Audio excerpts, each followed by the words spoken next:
They don't know a ton about the origin of Humpty Dumpty. It's a big fat mystery. So, I wanted to talk about the Eggman and what he means, or might mean. Humpty Dumpty seems pretty messed up. It amazes me that the story survived so many generations and that we repeat it to children even today. The fact that it's been retold is a testament to its potency.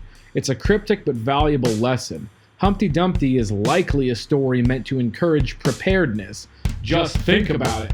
Children grow up with all kinds of stories like this. People repeat Humpty Dumpty because it's clearly valuable in a non-obvious way. We are drawn to it and we don't necessarily know why. It's like an old world meme or something. But I think it's among the strangest nursery rhymes.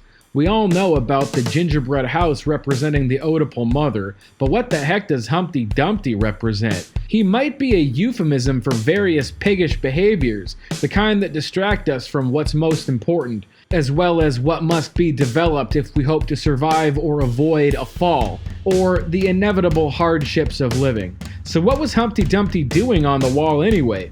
Probably something inappropriate. Perhaps if he'd fallen a bit sooner, someone could have straightened him out.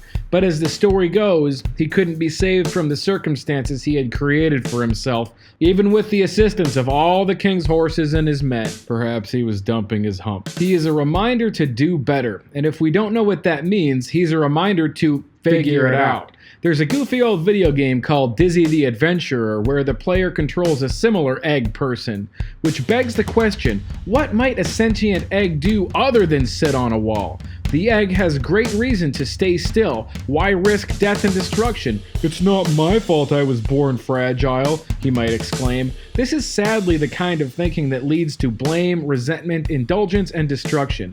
It doesn't seem so to the wall sitter, but the behavior is more evil than neutral, despite the old cliche, I'm only harming myself. Let's take a look at the Eggman from Sonic the Hedgehog. Perhaps a coincidence, but the symbology is too much to ignore.